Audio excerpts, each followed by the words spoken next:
kadiliman. Marami ang tahimik na naghihirap, ngunit darating ang araw na lilipas ang lahat ng ito. Ang takot, pang-aapi at kabiguan. Kaya kayo mga kalaban at dayuhan, huwag niyo akong salingin. Pag-ibig, pagdurusa at paghihimagsik ang nag-aalab para sa katarungan at kalayaan sa ilalim ng kasiyahan. Nagtatago ang laban ng bagong pag-asa at lumang kapangyarihan. Hindi ba batid? Marami sa inyo ay mangmang. Hindi nyo rin babatid na nasa tahanan tayo ng isang Indio?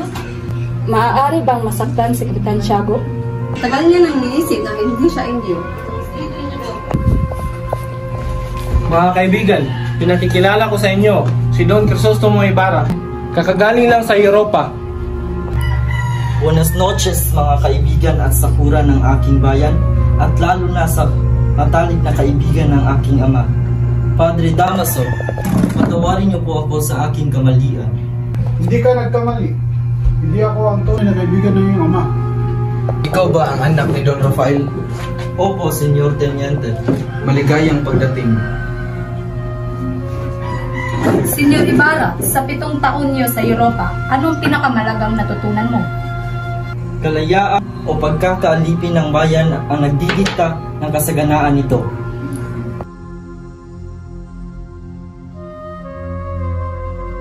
Gustahin mo yung yaman sa ganyang ideya? Bulat ka ba?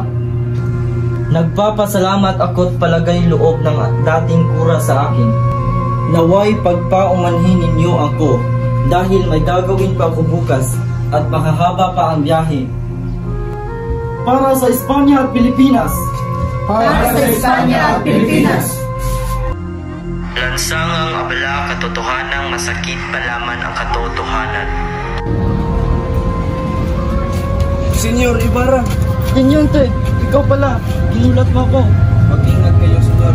Sana'y maging aral sa iyo ang pagkamatay ng iyong ama. Hindi na may kinalaman ka sa nangyari sa kamatayan ng aking ama. Ano bang nangyari? Ang iyong ama ay namatay sa bilangguan. Sa bilangguan? Hindi kaya nagkakamali ka? Hindi ako maaaring magkamali. Si Don Rafael ang pinagbintangang area at Pilbistero sa kulungan ni Padre Damaso. Ano nangyari yun? Paano siya nabilanggo? Sa kasamaang palad, namatay ang kolektor pagkatapos ng insidente. Kinulong ang iyong ama. Itinakwil ng lahat at pinagbintangang area at Pilbistero sa kulungan. Bumagsak ang kanyang kalusugan at doon na siya namatay. Kaya pala hindi sinabi sa akin na Kapitan Tiago ang dahilan.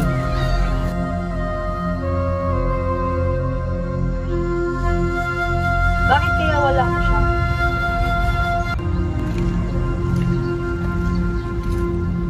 Magandang araw po, Tia Isabel. Nandito na po ako. Magandang araw, kaibigan. Nandito si Maria Clara, sandali lamang ang tatawag. Maria Clara, nandito na si Crisostomo.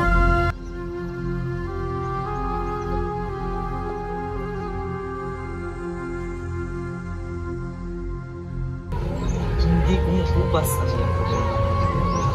Nakapunta ka lang ng Europa, tingin ko matamis na iyong mga salita. Marami na siguro ng lugay at nabilang din. Labis akong nagpapasalamat dahil ipinagkasundo akong kasal sa pinakamagandang babae sa mundo. At ikaw yun. Pinulang na ka na ako. Mahal, labis akong nangungulila sa iyo. Higit na ako ng kanila sa iyo, Crisostomo. Maria, kailangan ko nang umuwi bukas sa San Diego dahil bukas ay araw ng mga patay. Iaalay mo ang mga ito sa kanya. Salamat, mahal.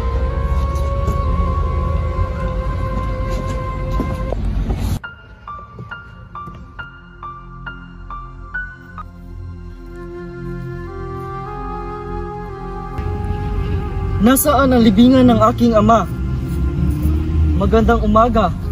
Saan ang malaking krus na itinirik dito? Sinunog na iyon. Bakit kayo ng aking ama? Nasaan? sabi ng kura, ilibing ko daw sa libingan ng mga insik. At ginawa mo? Pasensya na senyor, mabigat at umulan pa yung gabi na iyon, kaya itinapon ko sa ilog. Tinapon mo sa ilog ang bangkay ng aking ama? Anong ginawa mo sa aking ama? Wala akong ginalaman dyan. Anong wala? Ka. Sumagot ka! Si Padre Damaso yun, ang may utos. Pahinga muna tayo, Crispin.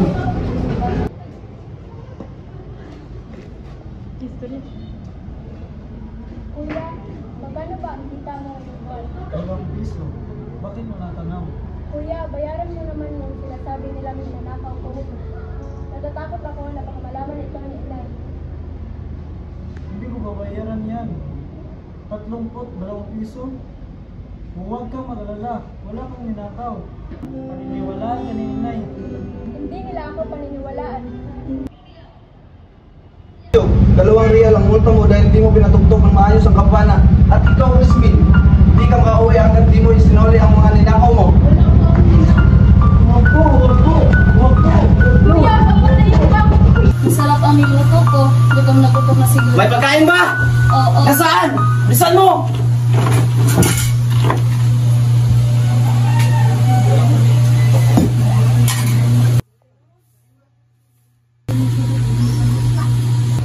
Wala nang natira. Kawawa naman ang mga anak ko. Ano nga yun?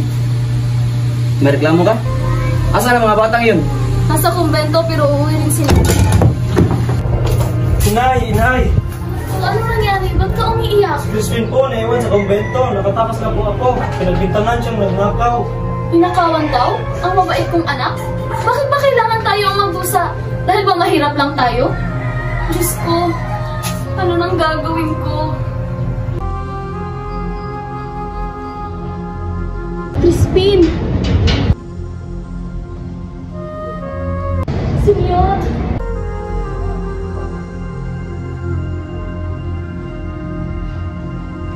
Ikaw ba ang ina ng magnanakaw? Ako po si Sisa, pero hindi magnanakaw ang mga anak ko. Asan ang iyong anak na si Crispin? Hindi ko po sila nakita ng ilang araw. Isauli mo ang perang ninakaw ng iyong anak.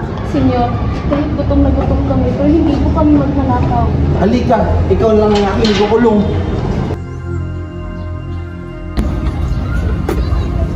Nakabala ko po ata kayo. Kaso po, narinig ko pala kayo Ginoo. Ano po ang may piglilingkod ko sa inyo? Umupo ka muna. Bakit ka po sumusulat ang problem ko? Sumusulat ako para sa hinaharap. Baka hindi ito magamit ngayon, ngunit sa hinaharap ang mga salinlahi. Anong wika po ba ang ginagamit mo?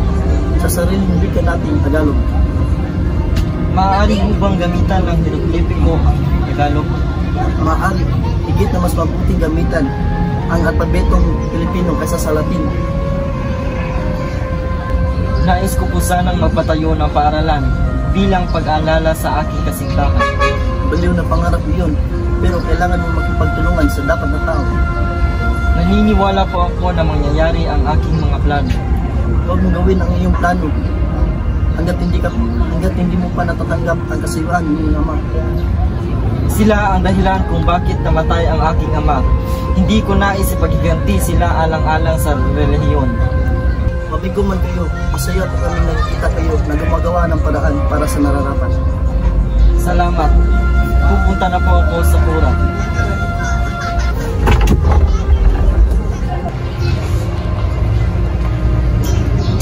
Magandang hapon, mahal ko. Aba, hindi mo man lang ako ginapit. Akala mo kung sino pagkalabas ng Europa? Kaya, huwag mo na lang pansin. Kung alam mo lang, mahal, kung gaano ako nagtitimpi sa taong to. Katulad ng ama, akala ko disente, wala namang respeto sa simbahan. Patawarin mo ako, Maria. Ngunit hindi ko na kayang tiisin. Tama na iyong amay na matay sa kulungan. Isa kang traidor. Hayaan kita na insultuhin ako. Pero huwag mong babasisin ang pangalan ng ama ko. Alang-alang lamang sa akin, huwag mo siyang saktan. Kung ilamang kita, mahal Maria, baka nakita mo ng patay ang taong to.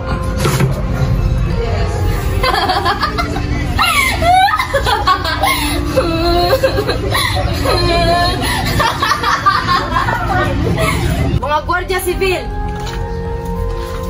Bakit po, senyora? Sino yung kumakanta? Siya po ang baliw na si Cesar. Pues, dalhin niyo siya. Masusunod po, senyora.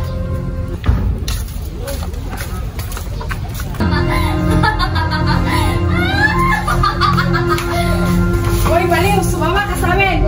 Sino baliw? Baka ikaw ang baliw. Nandito na po siya, senyora. Pakantahin mo siya. Uy, baliw, umawit ka.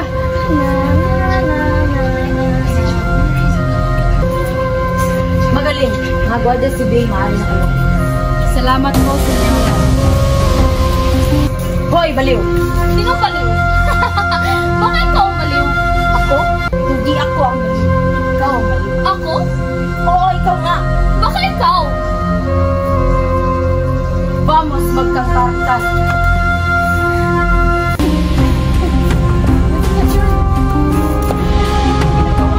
Tumigil ka. Tuturuan ko ng leksyon yung baliw na yan. Hindi ka ba nahawa? Sila ka rin talaga, eh, no?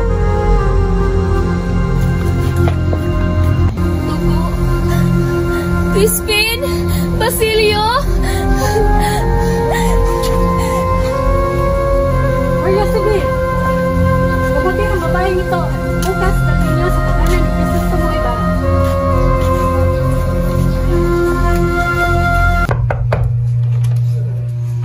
O, Doña Victorina, kayo pala. Tuloy po kayo. Magandang araw, Kapitan Tiago. Magandang araw po. Ako po si Alfonso Linares. Magandang araw rin sa inyo. Ano ang kalagayan ni Maria Clara? Walang pagbabago, Don Tiburcio. Pasok. Iha, kamusta yung pakiramdam? Sumasakit pa rin po ang aking ulo, Doktor. Doña Victorina, siya po ba si Maria Clara? Oo, Alfonso. Napakaganda niya talaga. Uy, ang papangit naman ng mga dumataan dito. Hoy, na bandera! Kami ba yung pinaparinggan mo? Bakit? Natamaan ka ba? At anong na bandera? Gusto mong labhan kaya kulot mong buhok? Hoy, matandang mukhang mangkukulam. Kung mga pagsalita ka, kung sino ka. Tumigil nga kayong dalawa para kayong mga bata.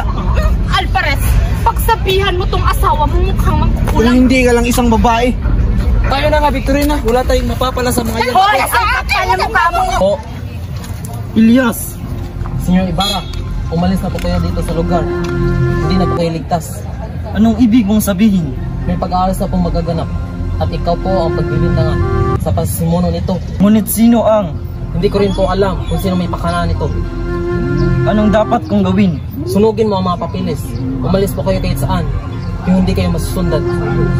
Sige, maraming salamat kaibigan. Mag-iingat ka, senyor.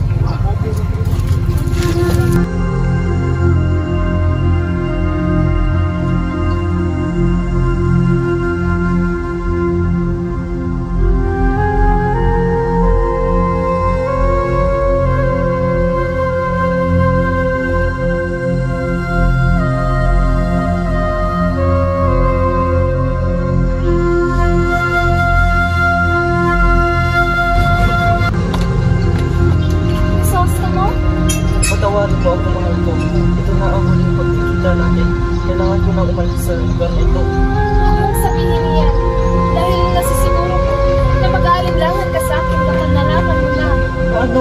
Na ang tunay kong ama ay ang kinasusuklaman mong padre, si Padre Damaso. Paano? Basta, lagi mong tatandaan, ikaw lang ang mahal ko sa istorya.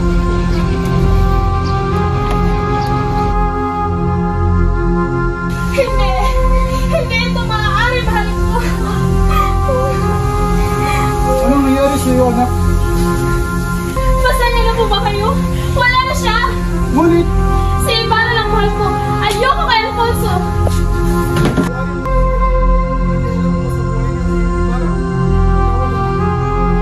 Kung ipagpapatuloy niyo pa rin ang pagpapakasama kay Alfonso, magpapakamatay ako! Inay! Sino ka? Ako Putos! Basilio, ang anak niyo! Hindi kita kilala. Huwag kayong matakot, Inay.